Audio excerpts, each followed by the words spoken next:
Yang pertama adalah periode sebelum proklamasi kemerdekaan 17 Agustus 1945. Pada masa penjajahan Belanda, kekuasaan tertingginya ada di tangan Raja Hindia Belanda, dibantu oleh Gubernur Jenderal sebagai pelaksana. Raja Belanda bertanggung jawab kepada parlemen. Ini menunjukkan sistem pemerintahan yang dipergunakan di negeri Belanda adalah sistem parlementer kabinet. Nah, adapun peraturan perundang-undangan kerajaan Belanda adalah yang pertama, Pasal 1, Indonesia merupakan bagian dari kerajaan Belanda. Pasal 62, Ratu Belanda memegang pemerintahan tertinggi atas pemerintahan Indonesia. Dan Gubernur Jenderal atas nama Ratu Belanda menjalankan pemerintahan umum. Pasal 63, Ketatanegaraan Indonesia ditetapkan dengan undang-undang.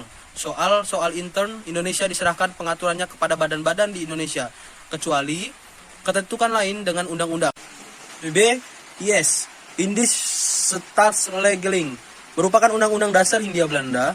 Adapun bentuk-bentuk peraturan undang-undang ini disebut dengan peraturan umum atau Algemene Verordeningen. Yang dikenal di masa berlakunya IS adalah yang pertama Wet, dibentuk oleh badan membentuk undang-undang negeri Belanda yaitu mahkota dan parlemen. Algemene Maatregelen van Bestuur atau AMVB dibentuk oleh mahkota sendiri. Ordonantie dibentuk oleh Gubernur Jenderal bersama-sama dengan Volksraad. Yang keempat Regering Verordeningen atau RV, peraturan yang dibentuk oleh Gubernur Jenderal sendiri. Nah, pada masa Hindia Belanda, sistem ini pemerintahan dilaksanakan adalah sentralistik atau dipergunakan dekorasi yang dilaksanakan dengan seluas-luasnya.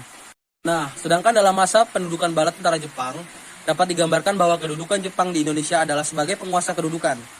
Jepang hanya meneruskan kekuasaan Belanda atas Hindia Belanda, namun kekuasaan tertinggi tidak ada lagi di tangan pemerintah Belanda, melainkan diganti oleh kekuasaan bala tentara Jepang. Jepang berusaha mengambil simpati dari bangsa-bangsa yang ada di kawasan Asia Timur, termasuk Indonesia dengan menyebut dirinya sebagai saudara tua. Nah, pada masa itu, wilayah Indonesia dibagi menjadi 3 wilayah besar, yaitu 1 Pulau Sumatera di bawah kekuasaan pembesar Angkatan Darat, Jepang dengan pusat kedudukan di Bukit Tinggi. Yang kedua, Pulau Jawa berada di bawah kekuasaan Angkatan Darat yang berkedudukan di Jakarta. Yang ketiga, daerah-daerah selebihnya berada di bawah kekuasaan Angkatan Laut yang berkedudukan di Makassar. Dari pembagian wilayah ini membuktikan bahwa pada masa penduduk Jepang menjadi model bagi peraturan sistem ketatanegaraan di Indonesia. Salah satu peraturan menjadi salah satu sumber hukum tata negara Indonesia sebelum proklamasi kemerdekaan 17 Agustus 1945 adalah Undang-Undang Nomor 40 Osamu Seirei tahun 1942. Osamu Seirei adalah peraturan atau undang-undang yang cenderung berbau otoriter atau pemaksaan. 2. Periode setelah proklamasi 17 Agustus 1945. Bagian A. Pasca pemberlakuan UUD 1945 sejak 18 Agustus 1945. Sehari setelah proklamasi 17 Agustus 1945, UUD 1945 disahkan oleh PPKI. Pada saat itu, dimulailah babak baru penyelenggaraan ketatanegaraan dengan adanya usaha-usaha sebagai berikut. Yang pertama, menetapkan UUD Negara Republik Indonesia. Yang kedua, penetapan Soekarno dan Muhammad Hatta sebagai Presiden dan Wakil Presiden oleh PPKI. Yang ketiga, pembentukan departemen-departemen oleh Presiden. Yang keempat, pengangkatan anggota KNIP. Yang kelima, pembentukan 8 provinsi oleh PPKI. Proklamasi terus mengalami kemajuan. Pada tanggal 16 Oktober 1945, Wakil Presiden menerbitkan maklumat Wakil Presiden nomor 10 tahun 1945 yang berisi 1. KNIP diserahi kekuasaan legislatif dan ikut membuat atau menetapkan garis-garis besar daripada haluan negara sebelum terbentuknya MPR dan DPR. 2. Pekerjaan sehari-hari KNIP dilakukan oleh Badan Pekerja KNIP. 3. KNIP bersama-sama Presiden menetapkan undang-undang yang boleh mengenai segala urusan pemerintah. Bagian B. Ketatanegaraan di bawah Konstitusi Indonesia Serikat. Terbentuknya negara RIS diawali oleh konferensi meja bundar antara Belanda dan Indonesia di Den Haag dari tanggal 23 Agustus sampai dengan 2 November 1949. Dalam konferensi tersebut disepakati 3 hal, yakni 1. Mendirikan negara Republik Indonesia Serikat. Yang kedua, penyerahan kedaulatan kepada Republik Indonesia Serikat. Yang ketiga, mendirikan uni antara Republik Indonesia Serikat dan Kerajaan Belanda. Bagian C, ketatanegaraan di bawah Undang-Undang Dasar Sementara 1950. Undang-Undang Dasar Sementara 1950 ditetapkan berdasarkan Undang-Undang Nomor 7 Tahun 1950 tentang perubahan Konstitusi Sementara Republik Indonesia Serikat menjadi Undang-Undang Dasar Sementara Republik Indonesia. Dalam sidang pertama babak ketiga rapat ke-71 DPR Republik Indonesia Serikat tanggal 14 Agustus 1950 di Jakarta. Konstitusi ini dinamakan sementara karena hanya bersifat sementara, menunggu terpilihnya konstituante hasil pemilihan umum yang akan menyusun konstitusi baru. Ketatanegaraan di bawah Undang-Undang Dasar Negara Republik Indonesia dengan pemberlakuan kembali UUD 1945 dan mengingat lembaga negara sebagaimana digariskan dalam UUD 1945 belum lengkap, maka dilakukan langkah-langkah sebagai berikut. Yang pertama, pembaharuan susunan Dewan Perwakilan Rakyat melalui penetapan Presiden nomor 3 tahun 1960. Yang kedua, penyusunan Dewan Perwakilan Rakyat gotong royong dengan penetapan Presiden nomor 5 tahun 1960. Yang ketiga, untuk melaksanakan dekret Presiden oleh Presiden dikeluarkan penetapan Presiden nomor 2 tahun 1959. Yang keempat, penyusunan Majelis Permusyawaratan Rakyat sementara dengan penetapan Presiden nomor 12 tahun 1960. Yang kelima, dikeluarkan penetapan Presiden nomor 5 tahun 1959 tentang Dewan Pertimbangan Sementara. Dengan begitu, dengan diberlakukannya Undang-Undang Dasar 1945 dalam Dekret Presiden 5 Juli 1959 belum dapat dilaksanakan dengan murni dan konsekuen. Sejarah ketatanegaraan Indonesia mencatat, penyimpangan politik mencapai puncaknya di bidang politik pada saat terjadinya pemberontakan G30 SPKI. G30 SPKI telah menimbulkan kekacauan sosial budaya serta meninggalkan sejarah hitam dalam politik dan hukum ketatanegaraan Indonesia. Ketatanegaraan Indonesia pada masa Orde Baru. Di era ini, konsentrasi penyelenggaraan pemerintah menitikberatkan pada aspek stabilitas politik. Maka dilakukanlah pembenahan dengan menonjolkan hal-hal sebagai berikut. A. Konsep dui fungsi ABRI. B. Pengutamaan golongan karya. C. Magnifikasi kekuasaan di tangan eksekutif. D. Diteruskan sistem pengangkatan dalam lembaga perwakilan rakyat. E. Kebijakan depolitisasi. F. Kontrol arbitrter atas kehidupan pers. Samping itu juga disarankan oleh Presiden Soeharto agar partai menggunakan asas Pancasila dan Undang-Undang 1945. Berdasarkan gagasan ini, maka disarankan pembentukan dua kelompok, yaitu A. Kelompok material spiritual, yaitu kelompok yang mengedepankan pembangunan material tanpa mengabaikan pembangunan spiritual. B. Kelompok spiritual material, yaitu partai yang mengedepankan pembangunan. Di samping dua kelompok partai tersebut, ternyata terdapat kelompok fungsional yang tidak dapat dimasukkan ke dalam dua kelompok partai tersebut. Golongan fungsional ini membentuk kelompok sendiri yang biasa disebut Golkar atau golongan karya. Kondisi ini mengakibatkan adanya tiga fenomena ketatanegaraan di Indonesia. 1. Sistem ketatanegaraan pada masa itu lebih menekankan kepada stabilitas politik dan memang berhasil. Terjadinya pemasungan hak politik bagi warga negara, khususnya dalam hal berserikat. Terpilihnya Soeharto sebagai presiden berulang kali mengakibatkan karakter kepemimpinan semakin lama, semakin otoriter dan tidak terkontrol. Akibatnya, gejala kolusi, korupsi, dan nepotisme semakin merajalela. Konsolidasi sistem demokrasi di Indonesia.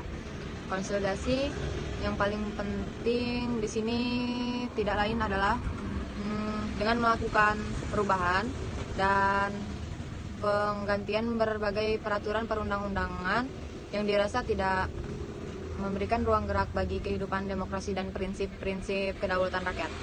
Peraturan perundang-undangan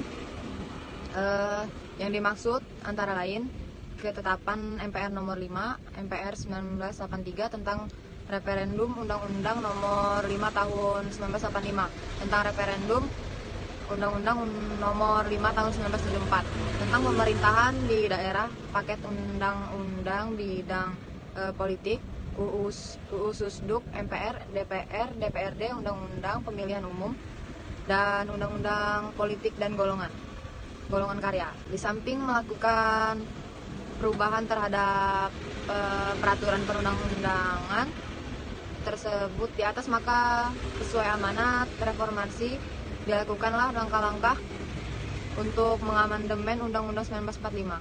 Amandemen Undang-Undang 1945 merupakan persyarat utama bagi terselenggaranya sistem ketatanegaraan yang demokratis.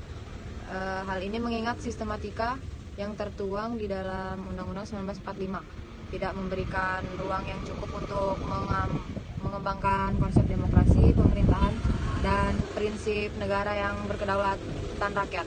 Dengan rangka melaksanakan amandemen Undang-Undang 1945, MPR menggunakan dasar hukum pasal 37 Undang-Undang Dasar 1945. Berkaitan dengan hal inilah, maka dalam kurun waktu 1999 sampai dengan tahun 2002 dalam setiap tahunnya, MPR melakukan pengesahan terhadap hasil-hasil amandemen Undang-Undang 1945 yang dilakukan oleh panitia ADHOC, satu badan pekerja MPR. Pengesahan tersebut dilakukan sebanyak 4 kali, yakni setiap MPR melakukan sidang tahunan pada bulan Agustus tahun 1999, 2001, dan 2002 setelah amandemen 5 Undang-Undang 1945. Pada sidang tahunan MPR tahun 2000, maka sistem ketatanegaraan Indonesia secara singkat dapat dikemukakan sebagai berikut. Bentuk atau bangunan negara kesatuan tetap dipertahankan dan sudah merupakan keputusan yang final.